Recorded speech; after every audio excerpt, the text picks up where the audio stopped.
How did refereeing change over the years then? Because at some point you got the earpieces, and then at Right. some point you then started relaying information from the back and dictating the match. So when did that start, and how did that evolve over the Well, years?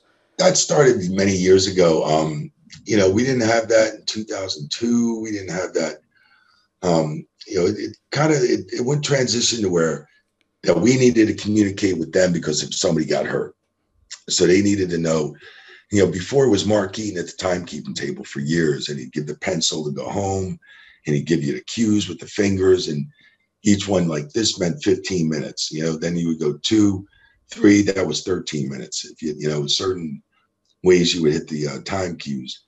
So I mean, and then at that point, like if something happened, you would relay something to Mark Eaton at the timekeeper table, during the match or anything. But they needed to communicate with the back, and then the producers wanted to really dictate a lot of the match and control it.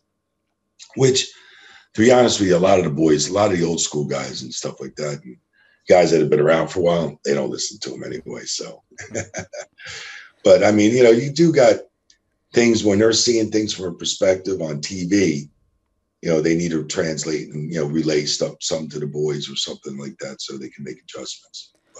But Does that mean you also had a microphone if you needed to talk back? yeah, yeah, a little microphone here with a little thing on the clip on the back, so you flip up the clip and then you'd be able to talk. Switch just on and off. So When did the era of changing rules happen? Because I remember one point in maybe the early 2000s where all the refs and all the wrestlers were told, call the matches as if it was, a a shoot, shoot. And then right? in the very first match it happened, someone got thrown into the stairs and they got DQ'd straight away, and then it was 10 minutes Yeah, earlier than it should have stopped. So when did all that happen, and how did that evolve over the years as well? yeah. I mean, that happened.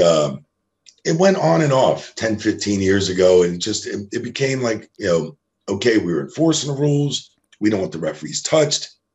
You can't bulk up to a referee. You can't, if you push them, you're going to get DQ'd. And it was kind of like it was good, but we did go overboard with it probably a little bit too much. But I mean, it is good to really have the rules because you don't want the heat to go on the referee. You want the heat to stay on with the heels, whoever's getting the heat. And if the referee is not implying the rules and you just letting him do whatever, of course the referee's going to get heat. It's going to like, oh, that guy's not doing his job. There are rules and regulations. So when you're not applying in wrestling, yeah, it does hurt. But I mean, I kind of like the way the WWE goes about their rules in wrestling because they definitely tighten it up. Are there any like secret rules that are not like conveyed to the audience through commentary or anything else that the referees and the wrestlers have to adhere to? I mean, no, there's not really secret rules, but you extend the 10 count. When they're on the outside, you can extend the 10 count. You work with it. The referee can do his own way of extending the 10 count and not, like counting so fast or something like that. You slow down your count or you don't start your count till late. You can, the 5 count, if the guy's not breaking it, you stop it for it and pull him off so you don't have to DQ him.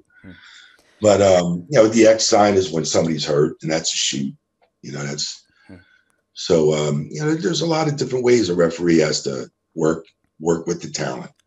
And also, there's one where I've heard that the tag matches, unofficial, well, it's officially but unofficially, they only get Right. one break of the pin, but that's never told to the audience. Yeah, I mean, it's just that's true. It's like, well, they get one break on each side, to run in and break up something or break a hold up or break a pin up. Yeah, they started doing that. Like one side would get one time of a break and the other side.